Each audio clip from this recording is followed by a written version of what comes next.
Greetings. I am Tom Earl. Welcome to the celebration. We know you could be anywhere. So the fact that you are here today, sharing your gifts, your time and energy, it means the world to us. Just a reminder, you are valued, you are loved, and you are appreciated. Okay, my friends, we have for the first time ever a bonus episode. I listened to all of the episodes that we did with Lil Tankie and was like, if you're willing to, I'd love to have you come back and just talk through all of this again. And you're such a generous person. You're like, let's do it. So that's where we're at. Does that sound good to you? Good overview for you? Yeah, I think that pretty much covers most of the bases. Okay, so why don't we go camera off, enjoy life without ring lights and all that kind of stuff. Okay, so took a couple notes of some things that stuck out to me. One of the things that you said a couple times was, I don't think people really know me. So my thoughts were, and the more I listened, the more I heard that you started to answer that. But what would you like to share? Or if people really knew you, what would they know? I mean, the thing is, especially with Black boys, we get pigeonholed into certain ideological positions off top, right? There's the nerd, there's the intellectual, maybe not the same, right? There's the sports guy, there's the gangster, right? And for most people, the most convenient, right, not to go all Breakfast Club, the most convenient place to put me was nerdy art guy. You know what I'm saying? I don't look physically threatening in that kind of way. I don't look particularly like, I was going to be on the wrestling team or, any of that. So, I don't look like the jock guy. I'm definitely not the guy that's going to win the dunk contest, right? So I'm not that guy. I didn't graduate from Princeton, so I'm not that guy, even though sometimes that's the bucket I get dropped into is intellectual, but I'm so far beyond all of those expectations. Like, man, I mean, yeah, I'm a smart guy, right? I was testing Mensa level IQs in 6th grade. That's something that most people think they know about me. But again, just even that, right, is like knowing that makes you think, oh, he's just a little smart motherfucker, right? They don't understand. I like when we're talking about growing up in the most dangerous parts of America, right? Growing up in there, like knowing the sound of gunfire before I ever shot a gun.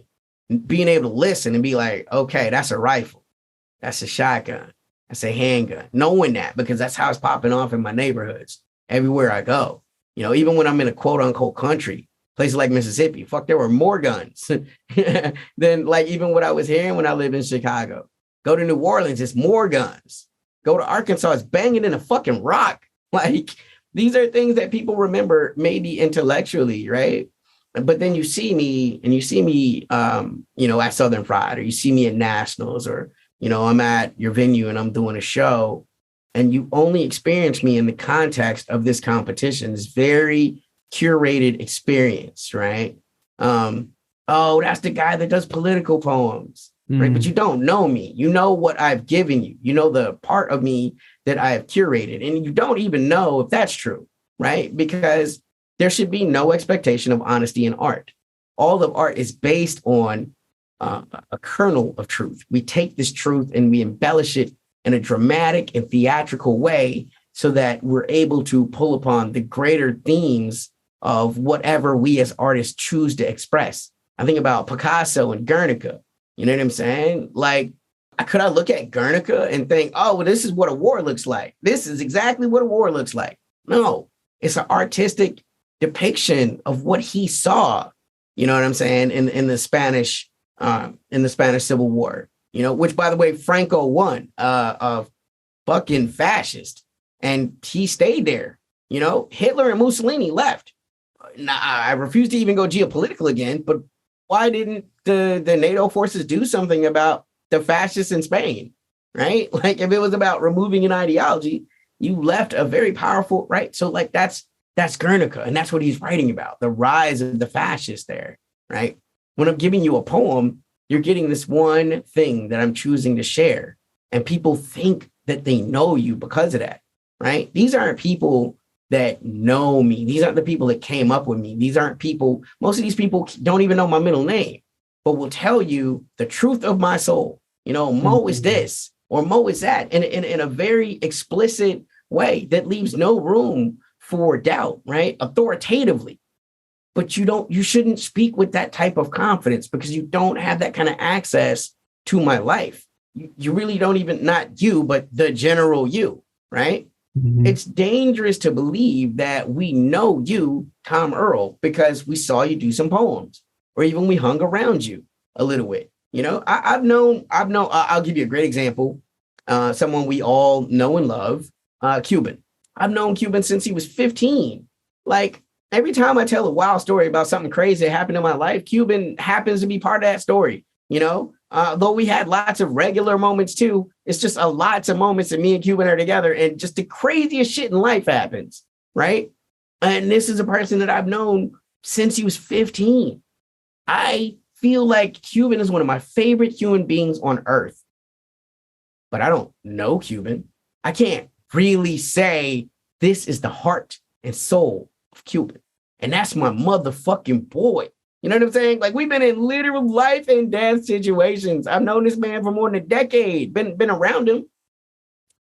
But if you were to talk about, you know, again, even like the Cuban, like me and him are very close friends, I would say, but we can't have deep conversations about Cuba because we are coming from 100% ideologically different positions. You know what I'm saying? I'm a fucking communist that is altogether for, you know, the use of force if necessary, right, to remove the yoke of oppression.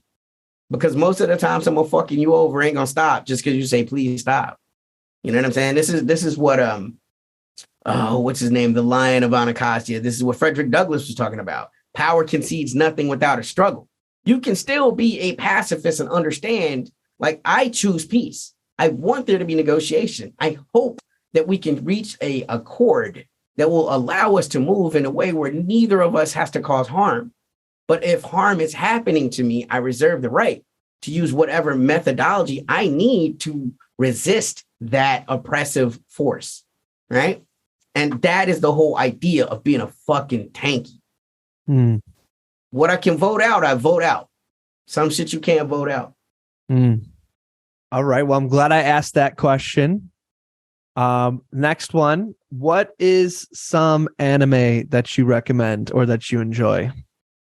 Oh man, you learn a lot about a person by the anime they pursue, man, for sure. My favorite anime of all time is probably Hunter x Hunter. It's such a great shonen story about a coming to age, saga, and the different approaches that we might take to that, right? You know, if you've seen that show, I deeply resonate with the character Killua, who is a person who was raised by a family of assassins to be a fucking savage, right? Like it was the only way he could even survive in the life that he was in. But his best friend, this person gone, this person with this heart of gold, this very innocent kind of country guy who just wants to know how powerful he can become, who's never really been put in a position where he has to even test that, right? Because of course, the guy that's been tested his whole fucking life has nothing but love and admiration for a person that only has the ambition to find out what his limits were, right? Like you didn't have to learn as a security mechanism, as a way of literally surviving this fucking world, right? That's what I'm saying. Like, so I love that show. I love Demon Hunter, right? Demon Slayer, right? This show where something terrible has happened to your family, right? And now you still believe in the best of them. You want to do everything you can to allow that person to get back to some form of normalcy that happened before, again, they were aggressed upon, right? And it shows the dynamics of what one is willing to do for the bonds of friendship and family. I think it's just an incredible, and also to say the palette is just extraordinary. It's one of the best drawn anime I've ever seen. You know what I'm saying? I love those. Those are the kind of ones that really reach out to me. But, you know, of course, again, I'm a classics guy. I'm a classic man. love Miyazaki films because, again, there's a simplicity to his message, and even how all of these tropes are so often turned. Watch a Miyazaki film and count how many times women have to save the men, right? As opposed to the damsel in distress fucking trope, which is tired to fucking death, right? You have these movies where there are the strong women, and it is their job to be the hero, to save the people that need to be saved. And it's not just something that's based on, oh, well, that was the word I struggled for, I think, in our first episode, chauvinism. The chauvinistic belief that women are weaker and have to be helped. And you know what I'm saying? Because, again, Amanda Nunes will beat the shit out of both of us together at the same time, bro. Like, it's irresponsible. It's scientifically unrealistic to assume that having a penis makes you stronger than people. And if you think that way still, are you a leftist? I was trying to find the anime that I happened to stumble upon and watched a little bit of it and was going to see if you think it was worth continuing, but I can't find it. No. But I think it's... Go ahead.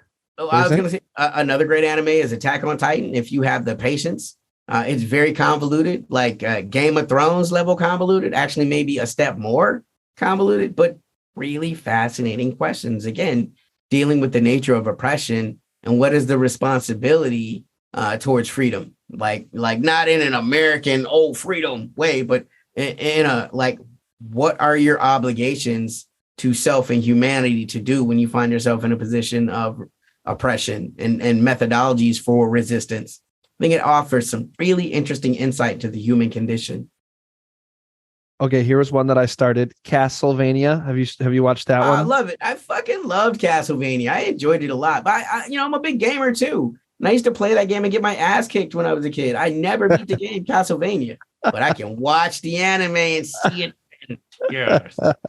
Oh, let me see if I can find the other one. It was like street gang on one side of the bridge versus like super rich people on the other side.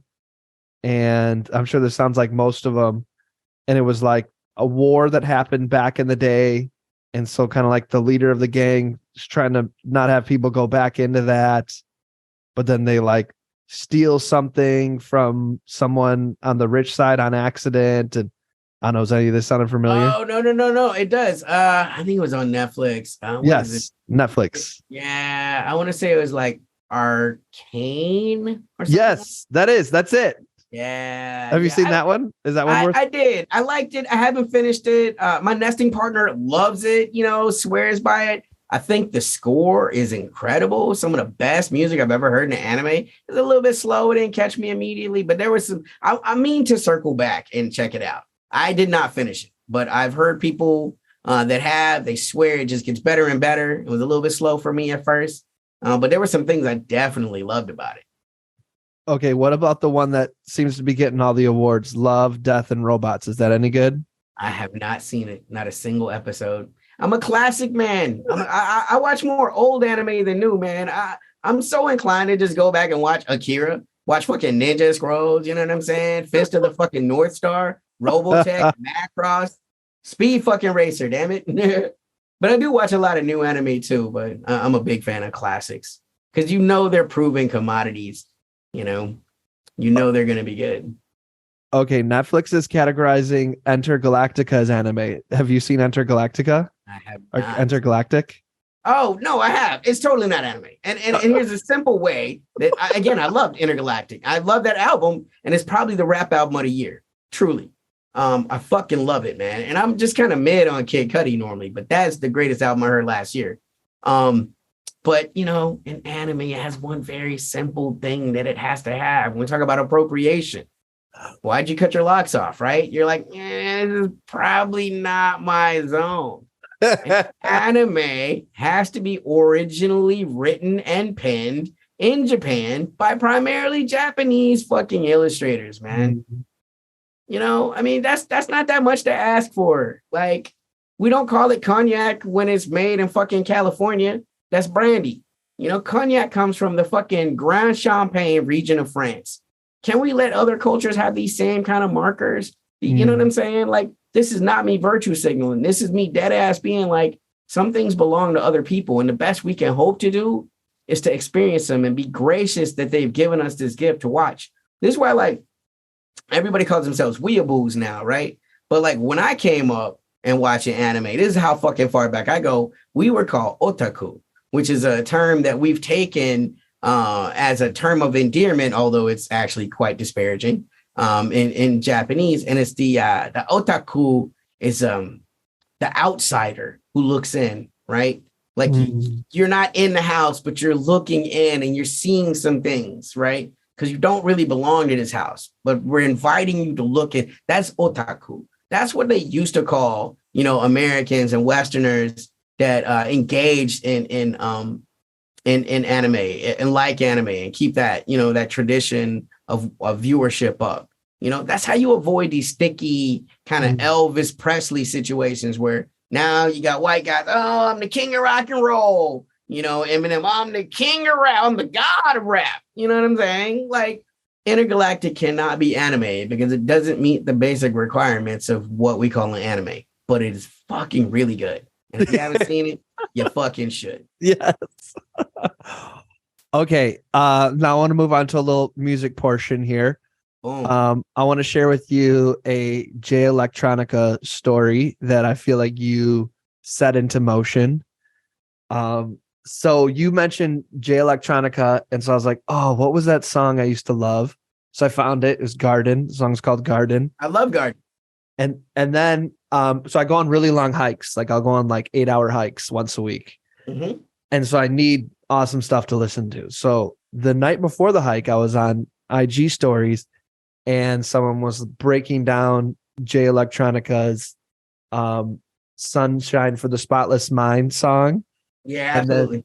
The what is it? Babbitt? Is that the name of the movie? The one with Brad Pitt? You know what I'm talking about? No, I don't think I've seen that one. Okay, so he did kind of the same thing with that score. Oh, see, I'm gonna have to look that up. And it was a score. That song I knew, the Modern Eternal Classical. Sunshine, I definitely know, yeah.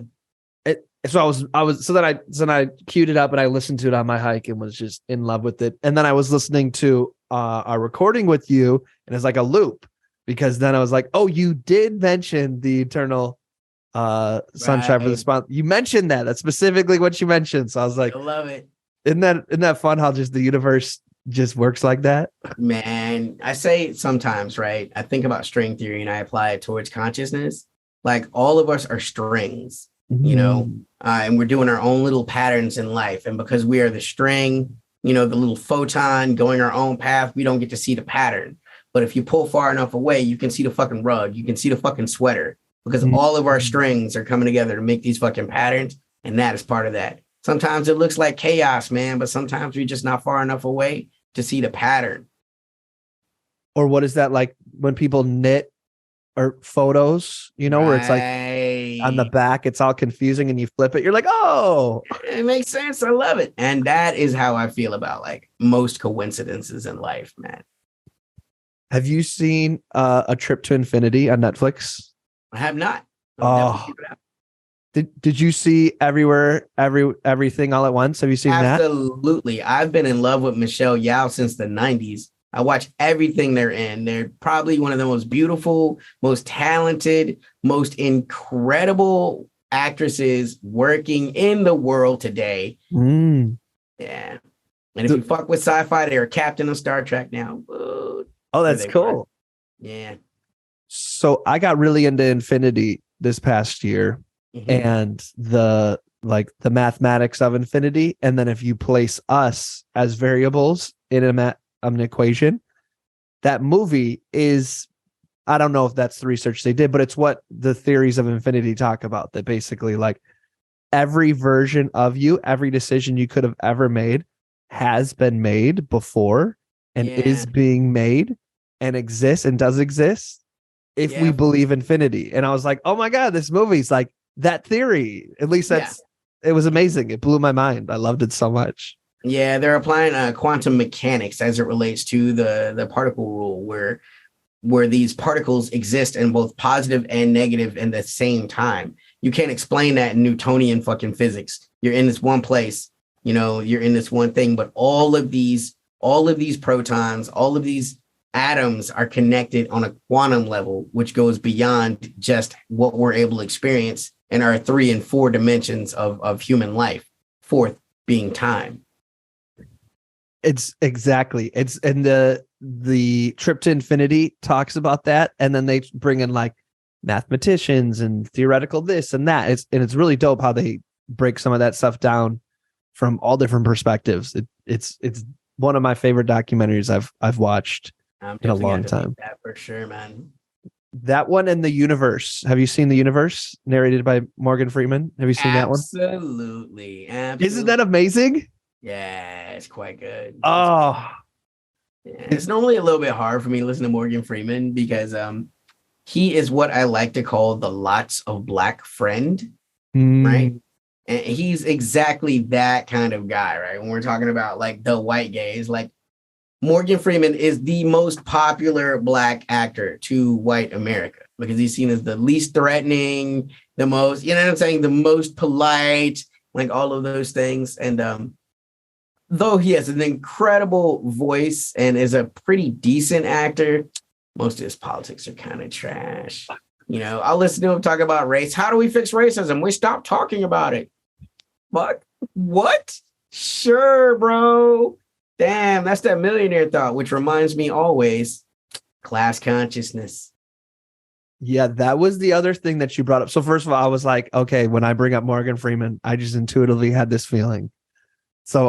But outside of that, the documentaries just, I feel like if you want to tap into that feeling of like connection to something bigger than yourself, absolutely, and that time is just so long compared to our ability to grasp it, that's right, the one to check out. It's so amazing. Yeah. Love it. Thank you. Definitely looking into it, man. I love, I am forever questing for knowledge. So, you know.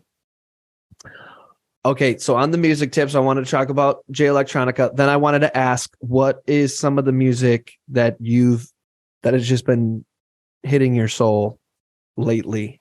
Man, most of the shit I listen to is, again, right, because you don't know me, not you, but the general you, right? It's shit that people wouldn't expect. Now, first off, Jay Electronica is somebody I love. I mean, deep in my fucking soul. And as a Southern hip hop artist, you know, his story is so poignant to me. The fact that he knew he could be the greatest lyrical rapper in the South and no one was going to give a fuck. You know, at best, you end up Ludacris, you know, something like that, right? Knowing that he would have to go to New York to be able to be taken seriously enough to be signed, because people do not expect, especially Black Southerners, to be intelligent.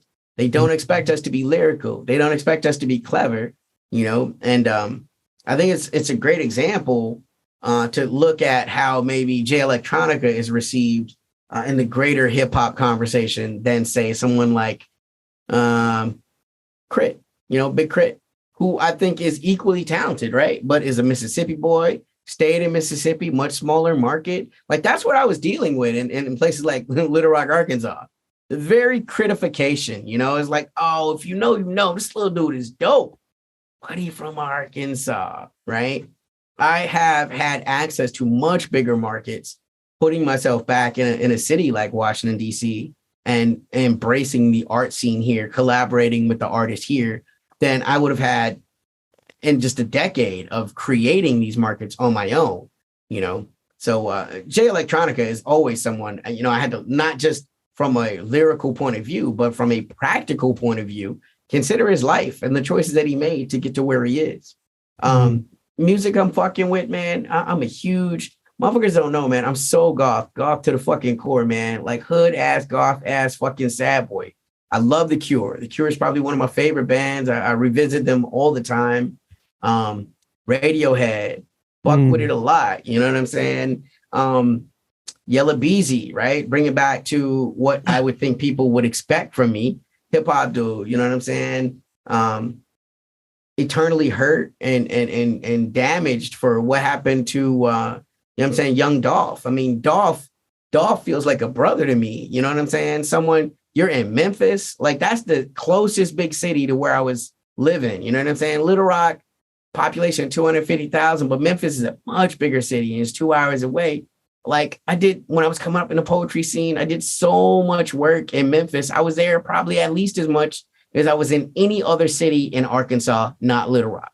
You know what I'm saying? So like that whole scene, you know what I'm saying? Like 3-6 Mafia, you know, I mean, that shit is like mother's milk, you know, and again, those kind of things conflict with the image that people have of me. And it reminds me, again, of Audre Lorde's phrase, if I didn't define myself for myself, I'd be crunched into other people's fantasies of me and eaten alive. Like your expectation of who I'm supposed to fucking be, that shit matters the most to you, right? Like that's not like a boundary or an obligation for me to live by, you know? Yeah. I just think about that a lot. You know, that was, I remember in the poetry community, there was so much pushback when people found out I was polyamorous, like, because again, it's something a little bit out of spec for what people expect, right? As far as expected sexual behavior. You know what I'm saying? And it's like, well, why did you have an expectation of what my sexuality would look like anyway?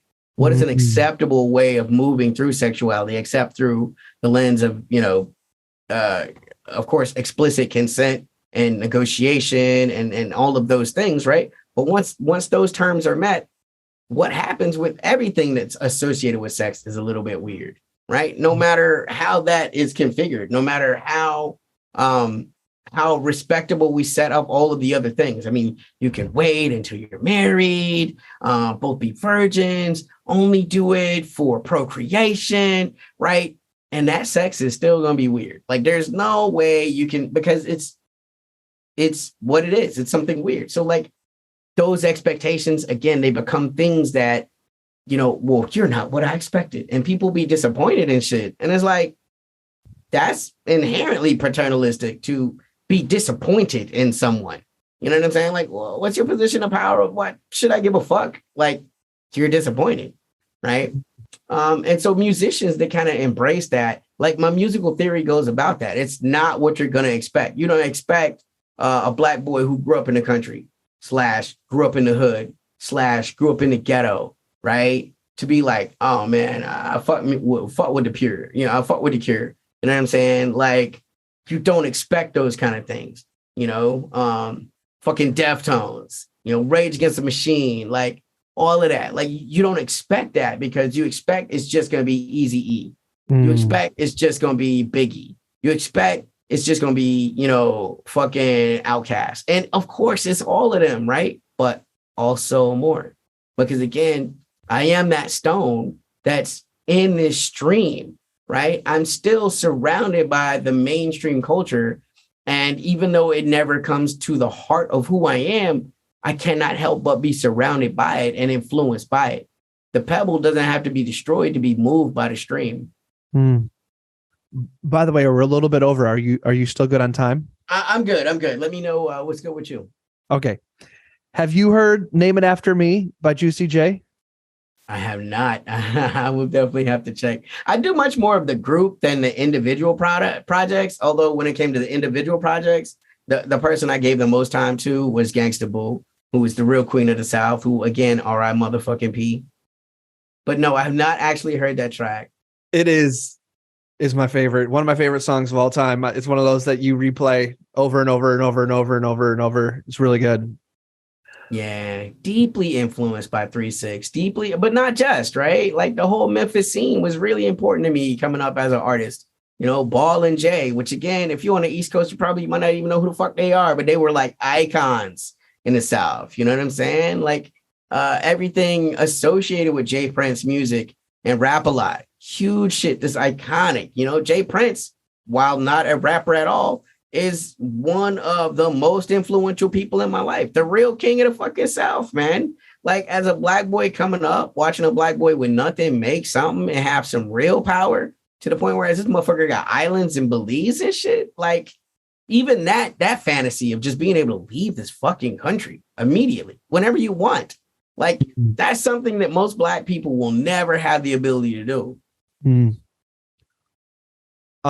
Within the Radiohead, what's some of your favorite jams within Radiohead? Oh, everything on Kid A. I play that whole fucking album. Amnesiac, you know what I'm saying? Love that whole fucking album. But again, right, we're talking about communist fucking ideals. You don't expect to hear that shit from one of the most best-selling album artists of all time. But I remember when they left their record label in the 2000s, I think it was like 2005 or 2006, and they dropped the next album. I think it was Amnesiac, and they literally let the viewers pay whatever they thought it was worth. Yep. You know what I'm saying? That is some communist shit, man. That is like pay what you can. We rich enough.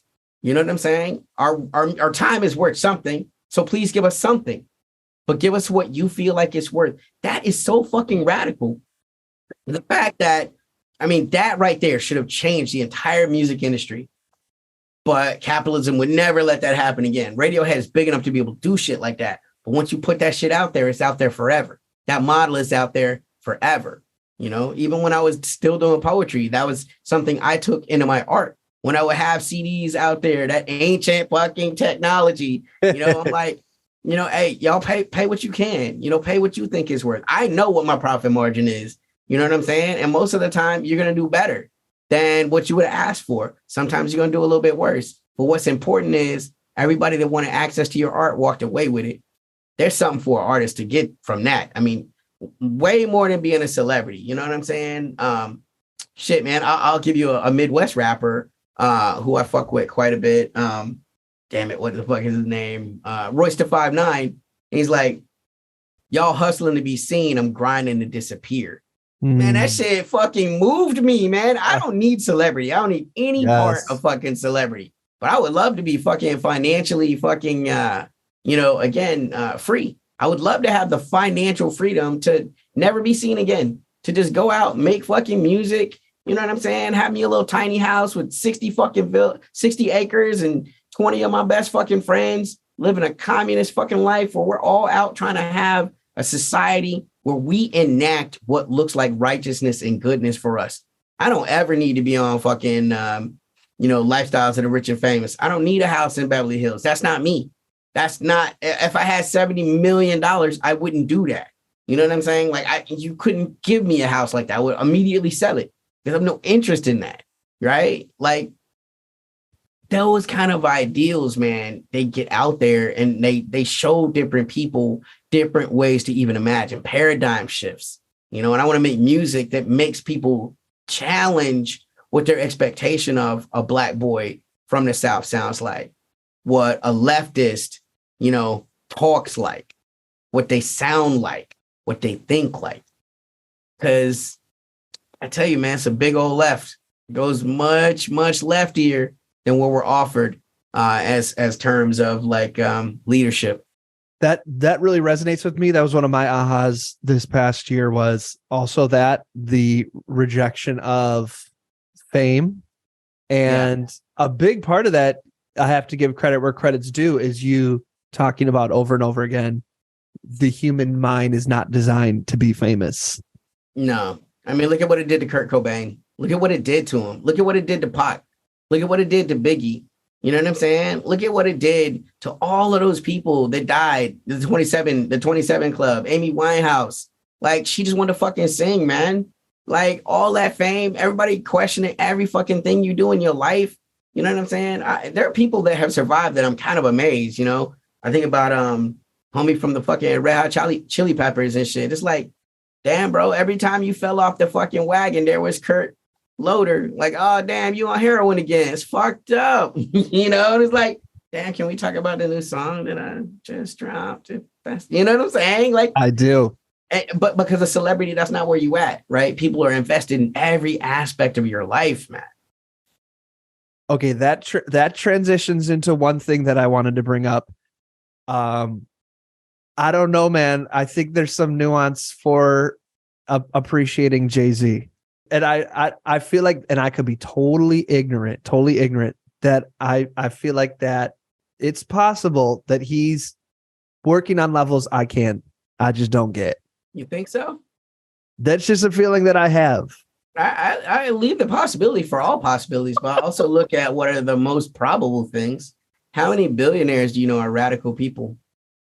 Yeah, I get it. I get I'm probably wrong, but there's a part of me that Sure. All right. Now, again, I'm speaking hypothetically because I don't want to get too deep into his own personal fables and foibles and shit. Okay. yeah. Which easily I can do, and I won't because I feel like that's below the belt. But let me ask you a question. How many people ethically ascertained accumulated $1 billion? We won't even say good people because that's nebulous, right? How many other billionaires came up? Is Damon Dash a billionaire? Is Memphis Bleak a billionaire? Are any of those guys billionaires? They were all his friends, right? They all came up together, right? Are any of those guys billionaires? Do any of those guys keep close relations with Jay-Z? Why is it all of those people from his past disavow him in a very strong way, right? There's a reason why the people that came up with Jay-Z don't fuck with Jay-Z. When he's going to places and saying, my name is activism and challenging people like Harry Belafonte, who, by the way, is a very liberal person, not really a leftist in any kind of real way, but is known for having spent millions of dollars and decades on human rights fucking work. These are things that we definitely know about Harry Belafonte. And then for someone like Jay-Z to go to a person like that and be like, no. My name is activism. I mean, that's an incredibly arrogant position against an elder, against a person that is unarguably doing more work, against a person that is much better received by his peers. People respect Jay-Z's success. It's not the same thing as respecting Jay-Z, the person. Okay. And they love Beyonce, So he's with Beyonce. He got to be doing something right. When did he meet Beyonce? How old was Beyonce when they met? When did the nature of their relationship stop being professional and become romantic? These are just very basic questions I have for people. You do your own research. Okay, Tom Earl here, jumping in post-production with an awkward transition. I was listening to these bonus episodes, and I've decided I'm going to split this episode right here because we ended up talking for about an hour and 15 minutes. So we're going to split it right here. And then next week, we're going to have Lil Tankie come back for the final episode. I wish Lil Tankie was here to say goodbye, but I decided in post-production to split it here, of course, with Lil Tankie's permission. You can find all of Lil Tankie's music. You can just go to any place you want. You've heard him talk about it. Spotify, Tidal, anywhere. Otherwise, look in the show notes. You're going to see it there. Lil Tankie's Linktree. If you want to learn about the community of storytellers that we are collaborating and creating, being awkward and fun, all these kind of things together, you want to learn about that, head to tomearl.me/DCM invite. All right, my friends, this is the end of episode 5. Next week, we are going to bring Lil Tankie back for the finale of this amazing 6-part series. All right, my friends, as always, I'm wishing you peace and blessings. Thank you. One more thing. I'd love to continue the conversation. Feel free to join me at tomearl.com/join. Subscribe below, or let's connect on social media. Tom Earl Artist. Thanks again for watching.